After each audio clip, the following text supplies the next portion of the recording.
Hello అండి, welcome to Telugu officers channel. ఇవాళ మనం బైగా ట్రైబ్ గురించి తెలుసుకుందాం. ఎందుకని అంటే రీసెంట్గా ఛత్తీస్గఢ్లో ఉన్నటువంటి బైగా ట్రైబల్ కమ్యూనిటీకి హ్యాబిటాట్ రైట్స్ అనేవి ఇవ్వటం జరిగింది. ఆ నేపథ్యంలో హ్యాబిటాట్ రైట్స్ అంటే ఏంటి, ఎవరు ఈ బైగా ట్రైబ్, వీళ్ళు ఎక్కడెక్కడ విస్తరించి ఉన్నారు, వీళ్ళ యొక్క మెయిన్ ఆక్యుపేషన్ ఏంటి, ఇవన్నీ ఈ వీడియోలో చూద్దాం.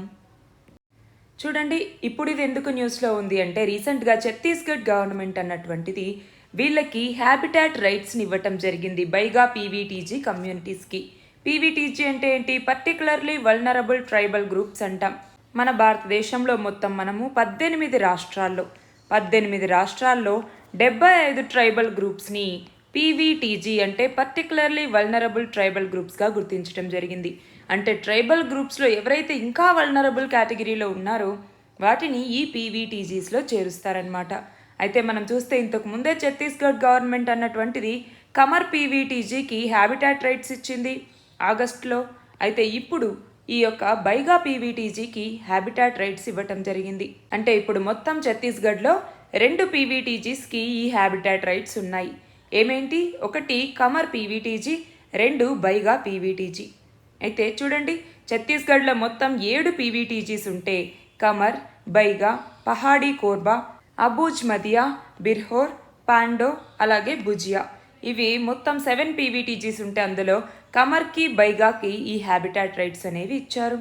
అయితే హ్యాబిటాట్ రైట్స్ని ఎలా గ్రాంట్ చేస్తారు అంటే మనకి scheduled tribes and other traditional forest dwellers recognition of forest rights act 2006 లేదా దీన్నే ఫారెస్ట్ రైట్స్ యాక్ట్ అని కూడా పిలుస్తూ ఉంటాం. ఇందులో ఉన్నటువంటి సెక్షన్ 3లో ఉన్నటువంటి క్లాజ్ 1 సబ్ క్లాజ్ ఈ కింద పీవీటీజీస్కి ఈ హ్యాబిటాట్ రైట్స్ని ఇవ్వటం జరుగుతుంది. మరి బైగా ట్రైబ్ గురించి కనుక మనం చూస్తే, బైగా అంటే సార్సరర్స్ అనేసి అర్థం. అంటే మాంత్రికులు అంటాం కదా, అలా అనమాట, మ్యాజికల్ పవర్స్ తెలిసినటువంటి వ్యక్తులు అనేసి. అయితే వీళ్ళు ఎక్కువగా ఛత్తీస్గఢ్, జార్ఖండ్, బీహార్, ఒడిషా, వెస్ట్ బెంగాల్, మధ్యప్రదేశ్ మరియు ఉత్తరప్రదేశ్లో ఎక్కువగా వీళ్ళ పాపులేషన్ ఉంది. అయితే వీళ్ళది ఎక్కువగా సెమీ నోమాడిక్ లైఫ్ అనమాట. వీళ్ళు స్లాష్ అండ్ బర్న్ అగ్రికల్చర్ ప్రాక్టీస్ని ఎక్కువగా వాడుతూ ఉంటారు. అయితే ఇప్పుడు వాళ్ళు మైనర్ ఫారెస్ట్ ప్రొడ్యూస్ లేదా ఎంఎఫ్పి అంటాం కదా, దీని మీద ఎక్కువగా ఆధారపడి వాళ్ళు జీవనం సాగిస్తున్నారు. అయితే వీళ్ళ యొక్క ప్రైమరీ రిసోర్స్ ఏంటి అంటే బ్యాంబూ అన్నటువంటిది. బ్యాంబూ అంటే వెదురు అంటాము. అంతేకాదు ఈ బైగా కల్చర్లో ఒక ఇంటిగ్రల్ పార్ట్గా ఎప్పుడూ టాటూ అనేది ఉంటుంది. మనం చూస్తే ప్రతి ఏజ్లో ఉన్నటువంటి పిల్లలకి వాళ్ళ యొక్క బాడీ పార్ట్స్ మీద కూడా ఒక స్పెసిఫిక్ టాటూ అనేటటువంటిది ఉంటుంది. ఇక్కడ చూడొచ్చు మనం. అయితే హ్యాబిటాట్ రైట్స్ అంటే ఏంటి, హ్యాబిటాట్ రైట్స్ అంటే ఒక పర్టికులర్ కమ్యూనిటీకి కొన్ని రైట్స్ అనేవి ఉంటాయి. దేనికి సంబంధించి అంటే వాళ్ళు అక్కడ నివసించటానికి సంబంధించి, వాళ్ళ యొక్క సోషియో కల్చరల్ ప్రాక్టీసెస్ని చేసుకోవటానికి, అలాగే ఎకనామిక్గా అక్కడ వాళ్ళకి కావాల్సినటువంటి రిసోర్సెస్ని వెతుక్కోవటానికి, వాళ్ళ యొక్క జీవనాధారాన్ని వెతుక్కోవటానికి, అలాగే వాళ్ళ యొక్క న్యాచురల్ మరియు కల్చరల్ హెరిటేజ్ని ప్రొటెక్ట్ చేసుకునేలాగా వాళ్ళకి కొన్ని రైట్స్ ఇవ్వటం జరుగుతుంది. వాటినే హ్యాబిటాట్ రైట్స్ అనేసి మనం పిలుస్తాం. అయితే ఇప్పుడు ఉన్నటువంటి మొత్తం 75 పీవీటీజీస్లో కేవలం 3కి మాత్రమే హ్యాబిటాట్ రైట్స్ అనేవి ఉన్నాయి. అవి బరియా పీవీటీజీ అన్నటువంటిది మధ్యప్రదేశ్కి చెందినటువంటి ట్రైబ్స్, తర్వాత కమర్ ట్రైబ్ ఇది ఛత్తీస్గఢ్కి సంబంధించినటువంటి ట్రైబ్, ఇప్పుడు బైగా ట్రైబ్ ఇది కూడా ఛత్తీస్గఢ్కి సంబంధించినటువంటి ట్రైబ్. ఈ 3కి మాత్రమే హ్యాబిటాట్ రైట్స్ అనేవి ఉన్నాయి. గుర్తుపెట్టుకోవాలి, ఎగ్జామ్ పాయింట్ ఆఫ్ వ్యూలో ఇంపార్టెంట్. మనకి ఎలా అడగచ్చు మనల్ని ఎగ్జామ్లో, రీసెంట్గా బైగా కమ్యూనిటీకి హ్యాబిటాట్ రైట్స్ ఇవ్వటం జరిగింది పీవీటీజీకి, ఇది ఏ రాష్ట్రానికి సంబంధించినటువంటిది అని అడగచ్చు. అప్పుడు ఛత్తీస్గఢ్. అలాగే ఈ పీవీటీజీస్కి హ్యాబిటాట్ రైట్స్ ఇవ్వటం ఏ చట్టం ప్రకారం జరుగుతుంది అన్నట్టుగా అడగచ్చు. అప్పుడు ఏ చట్టం, ఫారెస్ట్ రైట్స్ యాక్ట్ 2006 ప్రకారం. అలాగే మొత్తం మన దేశంలో ఎన్ని పీవీటీజీస్ ఉన్నాయి, 75.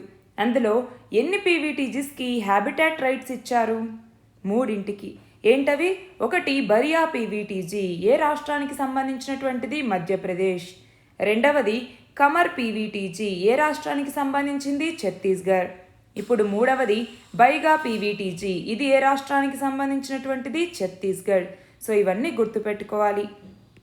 అయితే పీవీటీజీస్ని ఎలా ఐడెంటిఫై చేస్తారు అంటే చూడండి, కొంత క్రైటీరియా అనేటటువంటిది వీటికి ఉంటుంది. అంటే టెక్నాలజికల్గా వాళ్ళు ఎంత వెనుకబడి ఉన్నారు, పోనీ వాళ్ళ పాపులేషన్ అనేటటువంటిది స్టాగ్నెంట్గా ఉందా లేదా డిక్లైన్ అవుతూ ఉందా, లిటరసీ లెవెల్స్ ఎంత తక్కువగా ఉన్నాయి, సబ్సిస్టెన్స్ ఎకానమీ అనేది అక్కడ ఉందా, అలాగే వాళ్ళ యొక్క లివింగ్ కండిషన్స్లో ఎన్ని ఛాలెంజెస్ని ఎదుర్కొంటున్నారు, ఇలాంటివన్నీ పరిగణలోకి తీసుకొని పీవీటీజీస్ని ఐడెంటిఫై చేయటం జరుగుతుంది. మనం చూస్తే వాళ్ళు హెల్త్ పరంగా, ఎడ్యుకేషన్ పరంగా, న్యూట్రిషన్ పరంగా, లైవ్లీహుడ్ పరంగా వీటన్నింటిలోనూ వల్నరబిలిటీని ఎదుర్కొంటూ ఉంటారు. అయితే ఇప్పుడు గవర్నమెంట్ ఆఫ్ ఇండియాకి సంబంధించినటువంటి మినిస్ట్రీ ఆఫ్ ట్రైబల్ అఫైర్స్ అన్నటువంటిది మొత్తం 18 రాష్ట్రాలు అలాగే ఒక యూనియన్ టెరిటరీ నుంచి 75 పీవీటీజీస్ని ఐడెంటిఫై చేయటం జరిగింది. అయితే 1973 సంవత్సరంలో దేబార్ కమిషన్ అన్నటువంటిది ప్రిమిటివ్ ట్రైబల్ గ్రూప్స్ పీటీజీస్ అన్నటువంటి వాటిని ఒక సపరేట్ కేటగిరీగా తీసుకురావటం జరిగింది. అంటే ట్రైబల్ గ్రూప్స్లో ఎవరైతే మరీ తక్కువ డెవలప్డ్గా ఉన్నారో వాళ్ళని. అయితే దాన్ని 2006లో గవర్నమెంట్ ఆఫ్ ఇండియా ఈ ప్రిమిటివ్ ట్రైబల్ గ్రూప్స్ని కాస్త పర్టికులర్లీ వల్నరబుల్ ట్రైబల్ గ్రూప్స్గా మార్చింది. ఇప్పుడు 18 రాష్ట్రాలు ఒక యూనియన్ టెరిటరీ నుంచి 75 పీవీటీజీస్ని గుర్తించారు.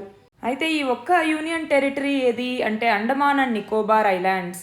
ఇందులో నుంచి 5 ప్రిమిటివ్ ట్రైబ్స్ని ఇలా పీవీటీజీస్గా గుర్తించడం జరిగింది.